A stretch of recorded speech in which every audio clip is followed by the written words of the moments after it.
A number of criticisms emerged. Maybe we shouldn't do this. The most common involving Preller's reputation as a micromanager, his track record 2023 of dubious roster construction, and a perceived tendency to shift blame. 23.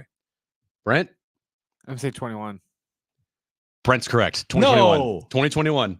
Because they praised him too much. I thought they wrote that exact same thing today. 2021. What? Even though I can't read, that's from 2021. Wow. Okay, that surprises me. Next up. Okay. The larger question, perhaps, is how Preller relates to his managers and whether he creates a platform for them to be successful. The overwhelming evidence suggests the answer is no. Yeah. 23. Yeah, that's today. That's my favorite quote in the whole article. That's today. Is it? That's today. Okay. Yeah. That's I have that That's highlighted today. on my screen. Okay. Over here. So That's yeah, today. That's today. Okay. That's today. Anything else? Yes. Here we go. Ready? Mm-hmm. Preller, in the view of one former staffer, tries to be almost a friend to players. A person who has previously worked with Preller said that AJ gets to 40,000 feet and then he hovers. 23. That's today. That was today. Okay. That was today. Finally, I feel like I'm being quizzed Yeah. on a book report. I know. Yeah. Preller's leadership style is described by multiple sources with knowledge of the situation as a crab in the bucket approach, in which he has a direct line to many parts of the organization and expects each leader he encounters to advocate for their position and, in a way, beat out the rest. When it works, the best ideas rise to the top without some of the roadblocks, and more traditionally, run organizations put up. 21. Yeah, Because I don't remember reading that today. Like 2021. But you could apply it to they're all interchangeable. What you just They said all can are. be changed from one to the other, which isn't really a good reflection. Here we go. And just one more. One Yeah. more. All right. 2021 or 2023. Mm-hmm. Quote, a lot of people say he's not a good people person, added another ex-employee. Quote, I find that difficult. If I wanted to sit down and have a conversation with AJ, he would take time and it would be a good conversation. Mm-hmm. Quote, he'll dive into the weeds and have takes as good as anybody you'll ever come across in your life. He is invested from a time perspective as anybody in baseball. 21. 21. 21. But also that applies to 23 because they talked about how like it's not because of how much time he puts in. It's almost like he's putting too much time in and not getting anything out of it. Mm-hmm. Yeah. It's become, again, diminishing returns, the amount of time AJ Preller is spending on trying to fix the San Diego Padres. Interesting. I mean, I expected after what Kevin wrote, I'm waiting for Dennis. I think I said it to Jim, maybe off air, maybe on air, maybe wrap up show. You knew this was coming, and more will probably be coming. Feels like it's all interchangeable. Yeah. It feels like, hearing certain things be said there, like, wait, that's 2020. Oh, no, that's 20. Like, it's all the same. What's the 2025 article going to say about him? I don't know, but it could be pretty much the same thing. It's already written. It's already written because Preller's not going anywhere. He's remaining in there's charge. no way, though. And I agree with you, and you're probably right, and I'll be surprised, too.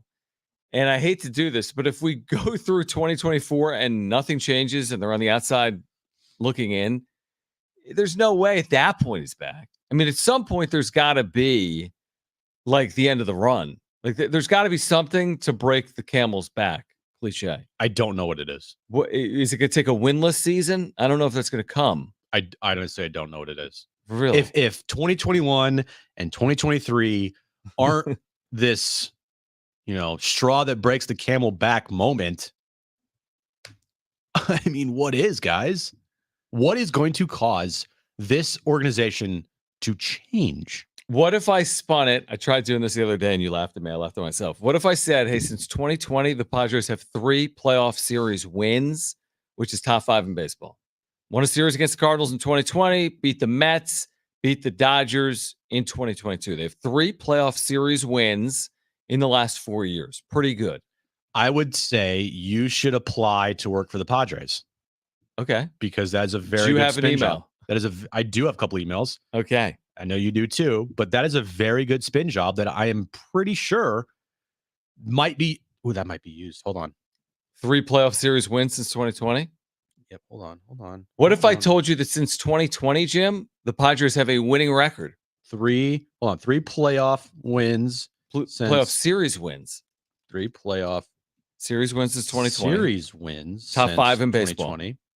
Probably. Top 5 in baseball. Certainly top 6. Okay. And then here's my other one. Yeah. Since the start of the 2020 season, the Padres have a winning record. 2020 season. Is that accurate? It's definitely accurate. Record. Right? I don't know. Yeah, You're the one that they were over 500 in 2020. Yeah. They were over 522. They're only a few games under right now. Yeah, I think it's accurate. All right, so I just added those to my excuse list that I have here on the rundown. Just to recap what excuses will be used by this team at the end of the year. Okay. We got injuries, we got bad luck, we got run differential, we got down years, we got the excuse of, well, this can't happen again. We also have another excuse of once in a generation that was already used in 2021. We have a great minor league system. Our expected win-loss total was much better. We made the NLCS last year. The WBC was a problem. The clock. The new rules have been a problem. 3 playoff series wins since 2020, top 5 in baseball. Will be something to try to mask this year. And like you just said, John, since the start of 2020, they have a winning record. I got another one. Am I missing anything? Yes, easy. 7th best system in baseball after the Soto trade. They've completely rebuilt it in a year. 7th best minor league system. I think per in someone. Baseball. Baseball America, maybe, or MLB.com. Right. So, but listen, I need to make a bingo chart for this. It's easy to say he should go. If I was doing PR for the Padres and making the case for AJ Preller, do it. My spin, if I go up there the day after the season and I'm representing ownership, I say, we didn't get to where we wanted to go, but let me tell you this. We're pointing in the right direction. Here's why. We've got 3 playoff series wins since 2020, top 5 in baseball. We have a better than 500 record since the start of 2020. We have bright young stars, and we've got a system that's coming. We coming. Okay? Deion here Sanders. potentially. All right. Okay? In 2024. Because we got a top 10 system again in baseball to pair with Machado and Bogarts and Manny and Soto. Maybe I said whatever, the big 4. Here's what I say to that. And everyone's getting an extension. Okay. And that's why we called this press conference today. What was it 2019 or 20? I forget what year it was, or maybe it was 2021. I don't know. Didn't they have the number 1 farm system in baseball at one point for like 3 straight years? Yeah, at least 2. Okay. Well, that was an excuse that was used for why they kept losing.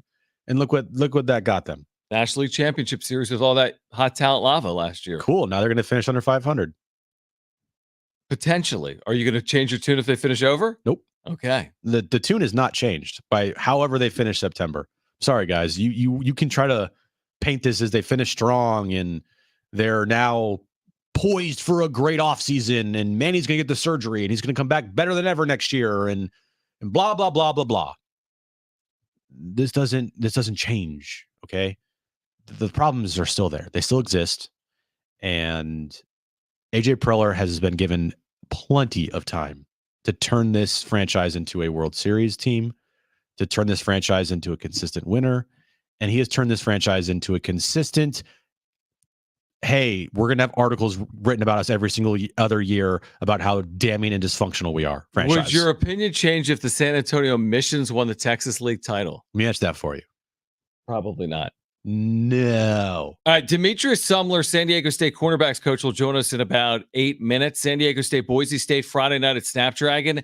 Be listening. We will give away 2 tickets for Friday night. 7:30 kick time. Pre-game coverage at 5:30. Tickets are available at goaztecs.com. I have to get this off my chest. On a day where everyone's going after the Padres and AJ Preller, Ross Dellinger has just written an article that there's an idea about promotion and relegation coming to the Mountain West Pac-12. A long shot idea, but an idea that Oregon State and Washington State team with the Mountain West schools, maybe add some more as well. And you've got a top division and a bottom division, like English soccer or European soccer. Top tier, bottom tier. You play your way up to the top. There's a relegation and a promotion. Best are in the first division, worst, so to speak, are in the second division. Are you in favor of promotion and relegation in Division I FBS football. Do you think that adds intrigue or excitement? San Diego State playing for a possibility to play up the final weekend of the year, or a team trying to prevent themselves from going down? Is that something that would be interesting or exciting to you? A 16-team league where 8 teams are in the top division and 8 teams are in the bottom division. Are you interested in that? Jim's not listening. 70470 started with team. I think it's intriguing. It's interesting. I want to ask JD Wicker about it on Friday when we have a pregame conversation with him to get his 2 cents on it. Okay. Do you know what I'm asking JD about? Something about football. Firing you. Something about football. All right. On the other side, Demetrius Sumler, San Diego State cornerbacks coach, Aztecs and Boise State Friday night at Snapdragon Stadium. Also next, we're giving away tickets for Friday night. Tickets are available at goaztecs.com. We'll give those away next. Demetrius Sumler, San Diego State corners coach, joins us next.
All right, Demetrius Sumler, San Diego State corners coach, played at Colorado with the Buffaloes in the 2000s, responsible for the Aztec corners this year. He'll join us next.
All right, this update is brought to you by Macy's Backstage. Padres Rockies, game 2 of their 3-game series tonight, 6:40.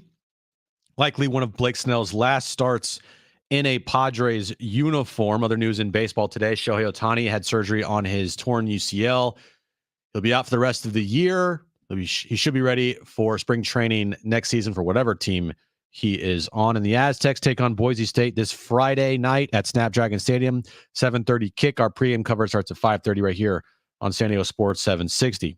What will you find at Macy's Backstage? Here's a hint. Fall finds for $25 and under, like sharp blazers, cozy sweaters, cargo pants, jackets, and more. Find the latest trends and new arrivals at a Macy's Backstage store near you. All right, hoping to be joined by Demetrius Sumler, San Diego State cornerbacks coach, played at Colorado. Aztecs practicing today, getting ready for Boise. Don't go anywhere. We'll give away tickets in the next 10 minutes. San Diego State, Boise State, Friday night. Bryce Miller on Blenders, by the way, this afternoon in the UT. The Blenders founder is a San Diego State grad, right? He's 35, and it's a whole piece. You should check it out. SDUT.com. Maybe we'll have Bryce on to discuss this in further detail. This is a complete social media, lightning in a bottle, viral moment that Blenders has capitalized on. And they've just been a part of the wave. Like, they didn't even know what they were getting into. But then Jay Norvell, you got to turn your mic on for people to hear you. That's how radio how works? audio works. But Jay Norvell basically lit the match, Colorado State's coach, with what he said about, I take off my sunglasses and hat inside. That's what I was taught as a kid. And sales have been through the roof for, again, a San Diego company with their founder, a San Diego State grad, teaming with Deion Sanders at the exact right time and letting social media do the rest. If I'm Deion, I'm low-key like sending Jay Norvell a thank you note. Right, because you're making money off that. Like, yeah, he's still... Here's the deal. They are. Chase Fisher, the sounder, says he's personalizing a handwritten note and a pair to Jay Norvell. Oh, my gosh. Now, I did purchase some of these, by the way. Of course you did. But I'd purchased them before Jay Norvell said anything. Oh, wow. You were on it before anyone. Yeah, you got Blenders. You got the Deion Blenders. I got the Deion Blenders. Okay. I got the Black Prime Blenders. And then Jay Norvell came out and it was like, what? Like, blew up. He blew up completely. Blew up. And good for Blenders, local, company here in San Diego. And he is capitalizing. And they're actually really cool sunglasses. They're not like, they don't not look, like some glasses, they don't look good. Like, these ones look really cool. Sales are up 1,000%. Is that good? Like 1,000%. 1,000%. That's pretty crazy for Blenders here, locally based in San Diego. I threw out this idea: promotion, relegation in college football. Are you for it? A couple of people have texted in saying absolutely. There are some people that have been going after Jim throughout the day on the text line, by the way, 70470. Start it with team. Yeah. And really John and Jim. Surprise. And our zombie followers. And listeners. No one likes to just continuously talk about failures of teams, and other than Jim, it sounds like all we want to do is be negative. Like, we much rather be saying, dude, Blind Burrow on Friday, parlay that with an Aztec game at night. Padres are in the hunt. They're trying to win the first division title and over a decade plus, and they're one of the best teams in baseball. And how can they, and what matchup do we want them to have in, the playoffs? And can one of these guys win an MVP? Like, that's what we want to be talking about. It's exhausting to talk about the Padres' failures every single day. Is that what you want to talk about? I mean, like, is it like, here's the question you should ask yourself if you work in this business. I'm exhausted, dude. I'm exhausted. Do you really want AJ Preller going? Because that means you're not going to be talking about him. That's someone in the text line. 619 number says, who we kidding? Jim wants Preller to sign a lifetime extension. Right. Exactly. Now, is it exhausting? Yes. This team has been exhausting this year. Yeah. No doubt. Like, it is hard to try to find ways to talk about this team every single day. Not really. Because it's the same thing over and over again until these articles come out. Yeah. And I mean, the last week has not been hard at all. It's been exhausting. 2021, I think, was exhausting. I mean, here's the thing. When you cover it every day, like, We literally spend an hour a night for 4 consecutive years talking about the Padres postgame. And then Monday through Friday, of course, on Jon and Jim, we're talking about it extensively. So when you spend an hour every single night breaking something down, it can be challenging when they perform like this. This isn't the Atlanta Braves. They're not consistent winners. No. And listen, they're flawed. We all understand that. Listen, there have been some good years in there. 2020 and 2022 were some good years. Unfortunately, it's been a roller coaster, good and bad. Well, never in between. And you get the taste last year of the postseason run they had and the success of this team and the trade debt. Like, you get a little taste of it and you're like, oh my God, I want this all the time. I mean, how amazing was downtown last year? Oh, it was amazing. You're saying for the postseason, it was great. You want that Not just every downtown, year. all the bars, team was on the road, they'd be in New York, all the bars were packed. You want it to get to a point where making the postseason is just like the norm, with the Dodgers and the Braves and, the Rays to an extent, like Houston. The norm for those franchises and fan bases is, all right, well, we're in postseason. We'll talk in the postseason. I mean, anything less than that is a complete failure. And you get the taste of it last year, and then you expect that they're going to be this now consistent playoff team. I mean, shoot, I was fooled. I thought that after last year's run, with the pieces they had with, like the structure, it was Seidler, Grupner, Preller, Melvin, and you're like, yeah, they're set up. This could work. Like, look what happened. But there were things boiling under the surface that were obviously not reported on last year, because why, when your team is trying to win and they're winning? Like, they're what are you going to say? Like, Padres have, despite winning a World Series. Yeah, exactly. This isn't, hey, Houston cheated their way. Yeah. To like, okay, they were winning. Like, oh, people don't get along and people think that Preller's still a micromanager. Well, then you'd be like, you just have an axe to grind. Like, Right. why would you say that about a team that finished 17 games over, whatever they were, 16 over? 89 wins. Yeah, 89-73 and won 2 playoff series. You're not going to say that at the end of the year. Nope. Oh, by the way, they made the NLCS, but Manny Machado's a bad leader. Then you just seem like a guy that's bitter. Right, 100%. But when the team has this type of year with the failures of this team from everybody involved in the clubhouse and the front office, it's like, okay, well, no one's going to be sitting on their hands here, and there's going to be things reported, and the franchise is not going to like it. Players might not like it, but that's what happens when you lose, and that's what happened when you lose at this high of a clip, with this much expectations behind your franchise. So, do I want to talk about this every day? Do I want this team to be dysfunctional all the time? Like, no. But again, we also can't be. We have to be nothing but honest.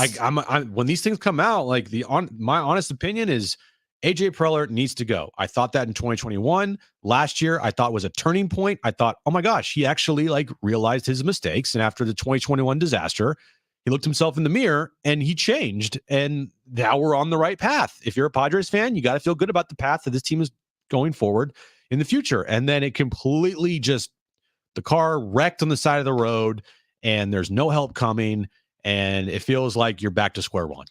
Yeah, the reason I think it feels like they're back to square one is that you've made moves that have really tied your hands, that it doesn't even matter. Of course it matters, but like the fact that AJ Preller is here or not in 2024 doesn't rectify deals that keep players here into their 40s. That was the strategy of the organization fronted by Preller. Darvish, Bogarts, Machado, all these deals that are going to tie up a player into their 40s. I mean, that's a long, long time. Yeah. All right, here's what I want to do. Here's what we're going to do. We're going to give away tickets. We're going to give away tickets right now.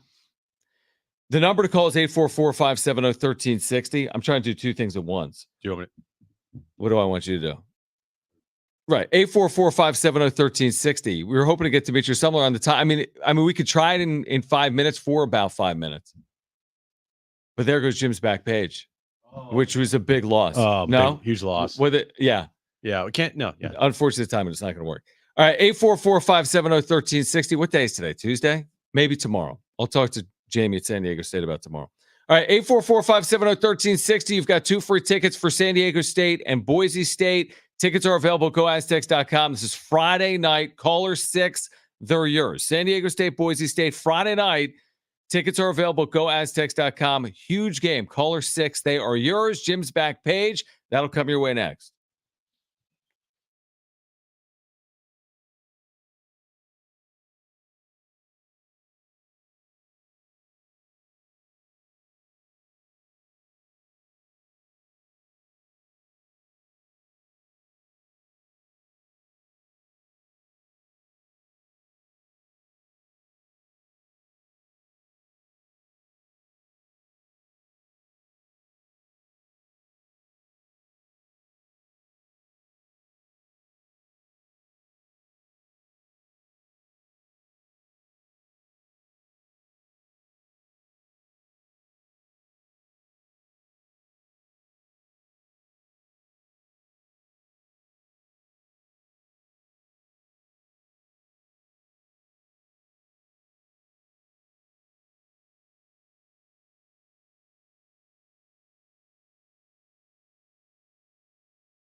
All right, we have a Texas League playoff update with the Padres affiliate. Texas League playoffs are underway, plus Jim's back page next.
Texas League playoffs.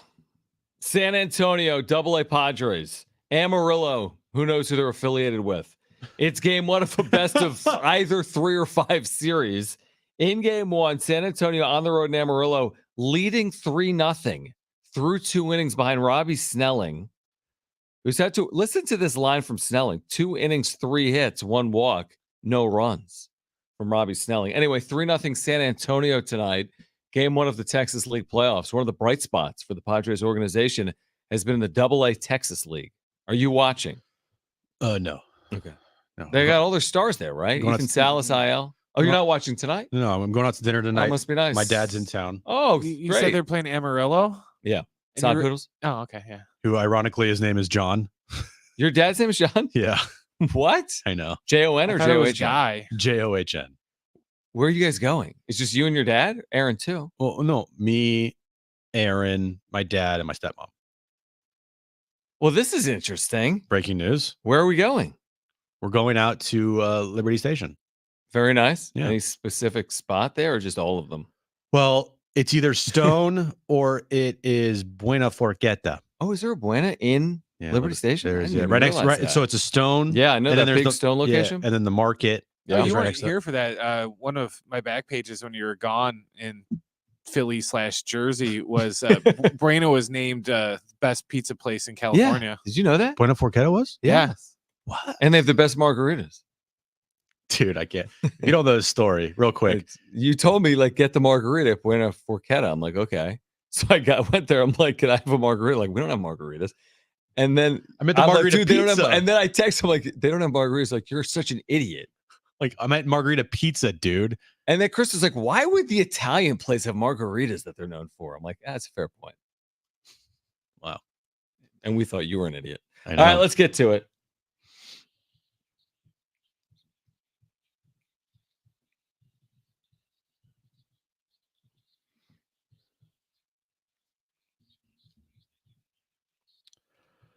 The James Webb Telescope, John. Oh, here we go. Has it seen the future of the Padres off season? Can it see 11 days into the future? No. But the James Webb Telescope happened to stumble onto signs of possible life on an Earth-like planet. This planet is being called K218b. Oh, great name. It's an exoplanet, a planet outside of our solar system. Okay. That's 8.6 times as massive as Earth. Big. It's big. 8.6 times Earth. Yeah. So imagine Earth, but 8 times it. Right. Imagine if you like Australia, which takes like 20 hours to get to, if it took like 20 times 8. Mm-hmm. Yeah. Okay. So what is K2-18b? Right. It's an exoplanet that lies 120 light years from us Okay. in the constellation Leo and orbits in the zone of a cooler dwarf star, K2-18. So what do you mean they found? Okay, it's Earth-like, but that doesn't mean there's like a bunch of people on the internet, right? It's classified as a mini Neptune due to its size, I can't even read today. Experts No, said, just you can't even read. I know, is unlike anything in our solar system, making it hard to understand, with the atmosphere of these planets actively debated among astronomers. Hold on. It's not Earth-like if it's like Neptune, and there's no people on Neptune. No, the size of it is like Neptune. Not. What does Earth-like mean? Does it have fast food joints, or is it like rocky, or it has grass? It's livable. It's livable, John. Okay, livable. So, well, yeah. Listen. Now here's the thing: if you can't afford San Diego, it's 120 light years away. So we 12. No, 120. Yeah. So that means that we would be looking. It would take a long time to get there. I don't have time for that. I really don't either. John, did you hear the story about the, I guess, stealth fighter jet? What's the deal? There was a jet that was downed or something? An F-35 fighter jet. Okay.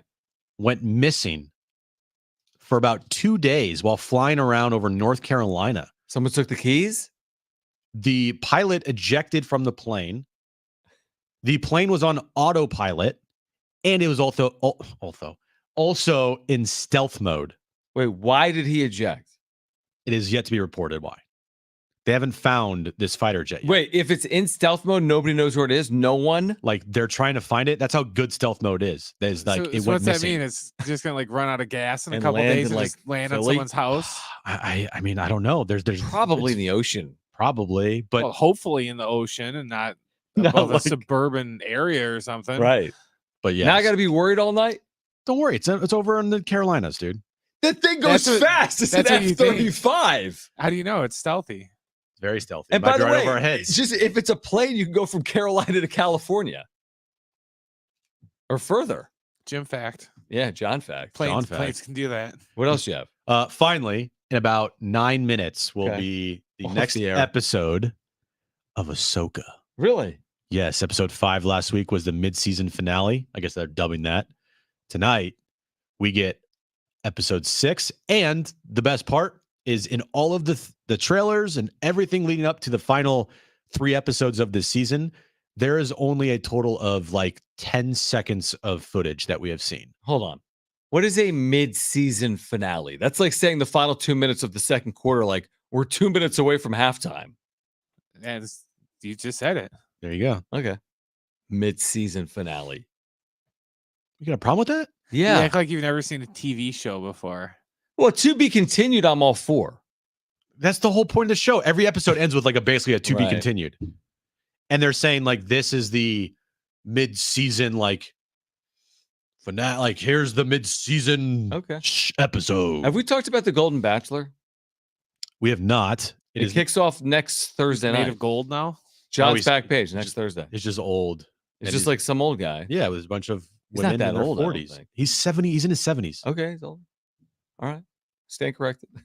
How excited is Kristen for Kristen's that? very excited. Oh, I bet How- she how She'd old like are to be the a women? contestant, I think. I think they're in their 40s and 50s. So it's not like a 70. It's not like half going in there picking up. a Well, bunch you of got 20-year-olds. you got a couple women on this show that I'm like, wait, what?